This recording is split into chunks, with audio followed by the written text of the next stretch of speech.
है एक भगवद गीता अध्याय 3 परम योग बात करता है कर्म योग। एक ओर श्री कृष्ण कर्म करने को कहते हैं, दूसरी ओर ज्ञान और सन्यास की बात करते हैं। अर्जुन भ्रमित होकर प्रश्न करता है। परम योग के बारे में अर्जुन कहते हैं, हे जनार्दन, यदि आप ज्ञान को श्रेष्ठ मानते हैं तो मुझे इस भयंकर युद्ध में क्यों प्रवृत्त कर रहे हैं? कृपया स्पष्ट रूप से बताइए कि मेरे लिए कौन सा मार्ग कल्याणकारी है। कृपया स्पष्ट रूप से बताइए कि मेरे लिए कौन सा मार्ग कल्याणकारी है, ज्ञान योग और कर्म योग। परंतु बिना कर्म किए कोई भी मनुष्य क्षण भर भी नहीं रह सकता। स्पष्ट, जो कर्मेंद्रियों को रोककर मन में विषयों का चिंतन करता है वह पाखंडी कहलाता है। सच्चा योगी वह है जो इंद्रियों को नियंत्रित कर निष्काम भाव से कर्म करता है। सत्ता है अर्जुन, यज्ञ के लिए किया गया कर्म बंधन से मुक्त करता है, अन्यथा किया गया कर्म बंधन का कारण बनता है। इसलिए आसक्ति त्याग कर यज्ञ भाव से कर्म करो। श्री कृष्ण कहते हैं, सृष्टि के प्रारंभ में ब्रह्मा ने यज्ञ सहित प्रजा की रचना की और कहा, यज्ञ द्वारा तुम उन्नति करो।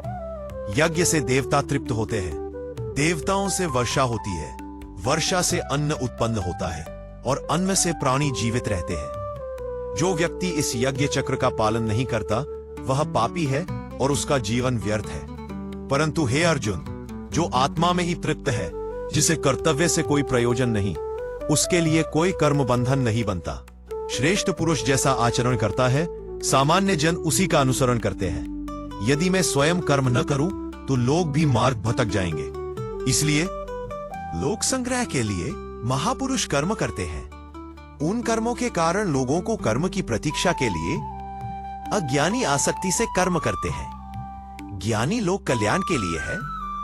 सभी कर्म प्रकृति के गुणों द्वारा होते हैं। अहंकार से मोहित व्यक्ति अपने को कर्ता मानता है। अर्जुन पूछते हैं, हे वृष्णवंशीय, मनुष्य न चाहते हुए भी कि पाप क्यों करता है? कौन उसे विवश करता है? और फिर कर्म क्यों करता है? श्री कृष्ण कहते हैं, यह कामना ही है जो क्रोध का रूप लेती है। यही महापापी शत्रु है। यह ज्ञान को ढक लेती है और मनुष्य को भ्रमित करती है। इंद्रियां मन से श्रेष्ठ है और बुद्धि आत्मा से भी नीचे है। इसलिए आत्मा के द्वारा इंद्रियों और मन को वश में करो। हे अर्जुन, इस प्रकार अपने इस महान शत्रु कामना को नष्ट करके स्वधर्म का पालन करो। अध्याय समाप्ति। इस प्रकार भगवान श्री कृष्ण ने निष्काम कर्म का रहस्य अर्जुन को समझाया।